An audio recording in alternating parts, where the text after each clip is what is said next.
Hello viewers, आप सभी का अनअकैडमी आईएएस चैंपियंस के प्लेटफॉर्म पे स्वागत है। आप सभी को पता है पिछले 2 वीक से कैसे अफगानिस्तान में तालिबान और पाकिस्तान के बीच में रिलेशन सिग्निफिकेंटली डेटोरिएट किए हैं कॉन्स्टेंटली।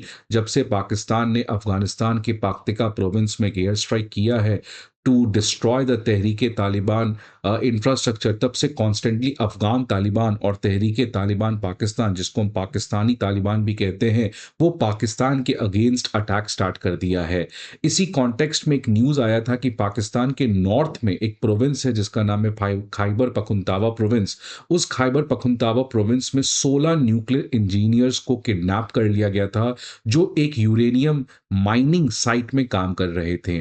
तो ये पर्टिकुलर जब इंसिडेंट हुआ था तो पाकिस्तान के द्वारा कहा गया था कि इस पर्टिकुलर इंसिडेंट को तहरीके तालिबान पाकिस्तान ने किया है। सभी लोगों ने इसको मान भी लिया, बिकॉज ऑलरेडी ये बात क्लियर था कि तहरीके तालिबान पाकिस्तान जो है वो कॉन्स्टेंटली पाकिस्तान के अगेंस्ट अटैक तो कर ही रही है, तो ये पर्टिकुलर काम भी टीटीपी ने ही किया होगा। लेकिन अब इसमें एक बहुत ही नया पर्सपेक्टिव, एक बहुत ही पेचीदा एंगल जोड़ने का काम किया है एक पाकिस्तान के बहुत ही प्रमुख फेमस ह्यूमन राइट्स एक्टिविस्ट। उन्होंने कहा है कि ये जो इंसिडेंट है इसमें तहरीके तालिबान पाकिस्तान का कोई रोल नहीं है, उसको बलि का बकरा बनाया गया है। पर्दे के पीछे, बिहाइंड द कर्टन, अगर कोई इस पर्टिकुलर इंसिडेंट का मास्टरमाइंड है तो वो है पाकिस्तान की मिलिट्री। और इस ह्यूमन राइट एक्टिविस्ट ने बहुत सीरियस एलिगेशंस लगाए हैं पाकिस्तान के मिलिट्री को। उन्होंने इनफैक्ट ये भी कहा है कि वहां से जो यूरेनियम चोरी हुआ था, इसको स्मगल किया गया है इलीगली ईरान में, जिसकी वजह से ग्लोबल पीस के लिए एक बहुत बड़ा खतरा बन सकता है। एंड दैट इज वाई जो वेस्टर्न कंट्रीज हैं और इंटरनेशनल एटॉमिक एनर्जी एजेंसी आईएई, जो यूनाइटेड नेशन की एक संस्था है जो न्यूक्लियर वॉचडॉग की तरह काम करती है, उसके भी होश उड़ गए हैं। तो आज इस सेशन में हम लोग समझेंगे कि कैसे पाकिस्तान ने एक फेक स्टोरी बनाया, उस फेक स्टोरी के अंदर न्यूक्लियर इंजीनियर्स को किडनैप किए और वहां पे यूरेनियम को चोरी करके इलीगली ईरान जैसे कंट्री को इन्होंने भेजा है। और अब फाइनली ये फेक स्टोरी प्रोबेबली एक्सपोज होते हुए सामने आ रहा है। ऑल्दो मैं क्लियर कर दूं, ये अभी एक एलिगेशन लगाया जा रहा है बाय अ पाकिस्तान ह्यूमन राइट्स एक्टिविस्ट। इस बात में कितना तथ्य है, ये वहां की जो बॉडीज है उसको ढूंढने का प्रयास करना चाहिए। But will try to cover what exactly this guy prominent human rights activist Amjad Ayub Mirza has to say. तो इन्होंने कहा है कि ये जो पूरा इंसिडेंट है जहां पे 16 न्यूक्लियर इंजीनियर्स को एक यूरेनियम माइनिंग साइट से किडनैप किया गया था, ये एक बहुत ही सीरियस इशू है। और अब मैं बता दूं कि यही पर्टिकुलर इंसिडेंट था जिसकी मैं बात कर रहा हूं। 9 जनवरी को ये न्यूज आया था कि 16 माइनिंग लेबरर्स, और कुछ लोग इनको इंजीनियर्स भी कह रहे हैं, इनको एबडक्ट कर लिया गया था पाकिस्तान के नॉर्थ में खैबर पख्तूनख्वा प्रोविंस में। और प्रोबेबली इस चीज को किसने किया था इसकी कोई ऑफिशियल रिस्पॉन्सिबिलिटी अभी तक नहीं लिया है, लेकिन पाकिस्तान मीडिया और पाकिस्तान की जितनी भी इन्वेस्टिगेटिंग एजेंसीज है एज ऑफ नाउ, उनका कहना था कि ये पर्टिकुलर इंसिडेंट तहरीके तालिबान पाकिस्तान, पाकिस्तानी तालिबान ने करवाया है। अब समझेंगे कि आखिरकार क्या क्या एलिगेशन इस ह्यूमन राइट्स एक्टिविस्ट ने पाकिस्तान के मिलिट्री के अगेंस्ट लगाया है।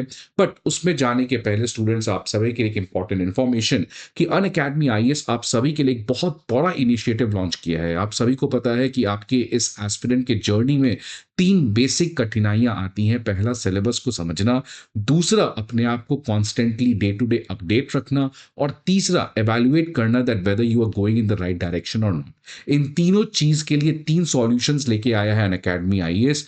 पहला, सिलेबस को जानने के लिए PYQs, previous year questions; update रखने के लिए करंट अफेयर्स मैगजीन्स; और एवेल्युएट करने के लिए प्रीलिम्स के मॉक टेस्ट।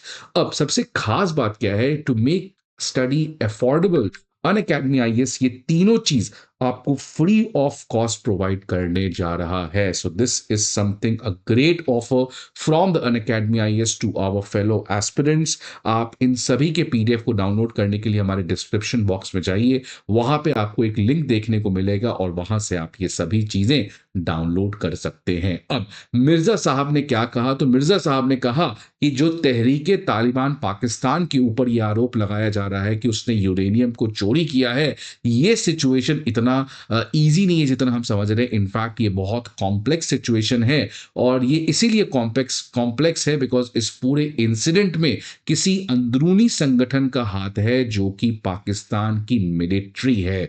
तो सीधा डायरेक्ट एलिगेशन इस समय मिर्ज़ा ने पाकिस्तान की मिलिट्री पे लगाया है। इन्होंने क्या कहा है देखिए, इन्होंने कहा है कि यूरेनियम एक सीक्रेटिव, एक रेडियो एक्टिव मटेरियल है और ये एक प्रोटेक्टेड मटेरियल है। इसलिए इसको अगर आप माइनिंग कर रहे हैं यूरेनियम जैसे रेडियो एक्टिव मटेरियल को, तो उसके लिए एक भारी सिक्योरिटी पर्सनल्स का बंदोबस्त रहता है।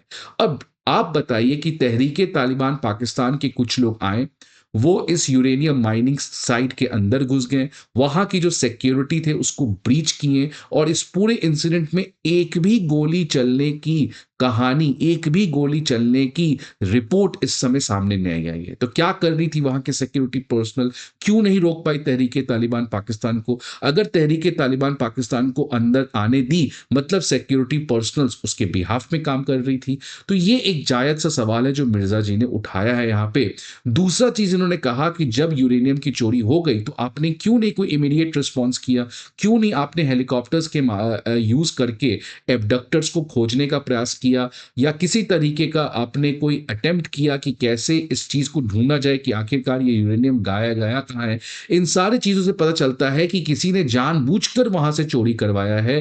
खुद डायरेक्टली चोरी नहीं कर सकते थे, इसीलिए किसी और के थ्रू वहां से ये चोरी करवाया गया सो दैट जिनको ये कहीं भेजना था वो इस पर्टिकुलर चीज को भेज सके।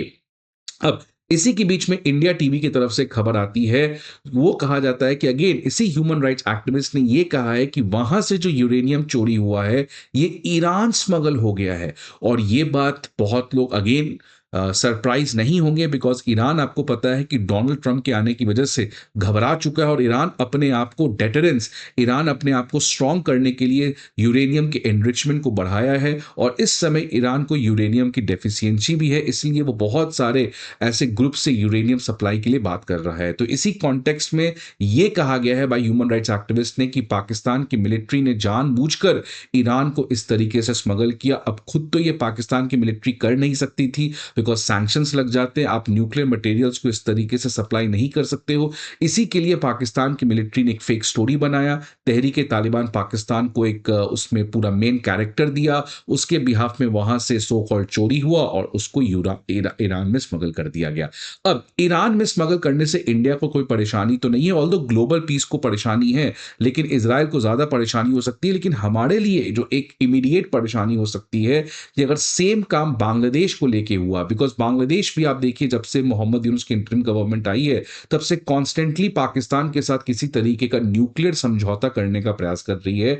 और अगर ऐसा नहीं होता है तो और इलीगली इस तरीके के स्मगलिंग के थ्रू यूरेनियम को बांग्लादेश में भेजा जाता है तो ये एक और प्रॉब्लम इंडिया के लिए इमीडिएट टाइम्स में हो जाता है। लेकिन अब बांग्लादेश और ये सब छोड़ दीजिए, तो ये जो पूरा इंसिडेंट हुआ है ये ग्लोबल पीस के लिए बहुत खतरा है बिकॉज अगर पाकिस्तान की मिलिट्री इस तरीके से रोक कंट्रीज को nuclear related infrastructure, material, technology provide कर रही है तो इससे ग्लोबल पीस को खतरा है। आपको पता है कि पाकिस्तान के ऊपर सेम आरोप नॉर्थ कोरिया के केस में भी लगा था। इसीलिए मिर्जा जो ह्यूमन राइट्स एक्टिविस्ट, उन्होंने कहा है कि IAEA को एक इंडिपेंडेंट इन्वेस्टिगेशन करना चाहिए इस पर्टिकुलर इंसिडेंट में। उन्होंने अमेरिका से भी रिक्वेस्ट किया है कि यूनाइटेड नेशन सिक्योरिटी काउंसिल को इस पर्टिकुलर चीज के ऊपर बातचीत करना पड़ेगा कि क्या रियली पाकिस्तान ने treaty on the non proliferation of nuclear weapons को वायलेट किया है।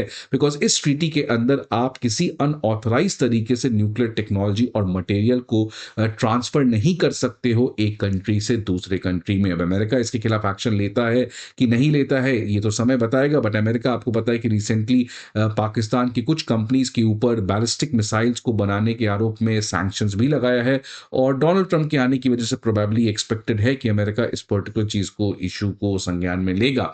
अब लेकिन एक बहुत बड़ा सवाल और है जिसको ह्यूमन राइट्स एक्टिविस्ट ने भी कहा अपने उस स्टेटमेंट में कि पाकिस्तान के जो न्यूक्लियर एसेट्स हैं और जो प्रोग्राम्स हैं वो भी आज खतरे में। बिकॉज देखिए पाकिस्तान जिस तरीके से एक बहुत बड़े economic crisis, political crisis, social crisis से गुजर रहा है, तो बहुत लोग ये कह रहे हैं कि पाकिस्तान की इंस्टेबिलिटी उसको एक एनार्की की तरफ ले जाएगी जिसकी वजह से Pakistan might become a next Syria. उस केस में क्या होगा पाकिस्तान के न्यूक्लियर एसेट्स से? क्या पाकिस्तान के न्यूक्लियर एसेट्स प्रोटेक्टेड हैं? क्या गारंटी है कि ये जो पाकिस्तान की न्यूक्लियर एसेट्स हैं ये किसी नॉन स्टेट एक्टर के पास ना चले जाएं? इसी चीज के बारे में सेलेब लार्सन ने अपने हार्वर्ड रिव्यू पेपर में कहा था कि पाकिस्तान में जो इस समय हो रहा है, it remains a nuclear disaster waiting to happen. इसकी कोई भी गारंटी नहीं है कि पाकिस्तान की न्यूक्लियर मिसाइल्स सिक्योर हैं। वो अनफॉर्चुनेटली किसी नॉन स्टेट एक्टर के हैंड में जा सकते हैं, जिसकी वजह से आप समझिए कितना बड़ा न्यूक्लियर डिजास्टर हो सकता है। और अब ये पूरे न्यूक्लियर अचीवमेंट जो इस समय पाकिस्तान अचीव कर रहा है, बिकॉज अगर पाकिस्तान की न्यूक्लियर वॉरहेड्स देखिएगा तो वो हर साल बढ़ रहा है। एक तरफ इकोनॉमी जूझ रही है, लेकिन उसका एक चीज जो कॉन्स्टेंटली बढ़ा है वो है उसकी न्यूक्लियर आर्सनल्स, और प्रोबेबली 2025 में it is going to be around 220 to 250। तो क्या आने वाले समय में इंडिया और बाकी कंट्रीज को मिलकर इस पर्टिकुलर चीज के खिलाफ एक्शन लेना चाहिए? बिकॉज रियली अगर दुनिया में कहीं सबसे ज्यादा खतरा है न्यूक्लियर वेपन्स का मिसयूज होना या किसी तरीके के इस तरीके का गलत तरीके से इस्तेमाल होना, तो वो नॉर्थ कोरिया है और दूसरा पाकिस्तान है। सो आपके क्या व्यूज हैं इस पर्टिकुलर इंसिडेंट के बारे में, और कैसा लगा आपको ये पाकिस्तान का फेक स्टोरी? क्या आपको लगता है ये सच है या झूठ है? Please let us know in the comment box. I hope आपको ये वीडियो अच्छा लगे। See you again in the next video. Goodbye and take care.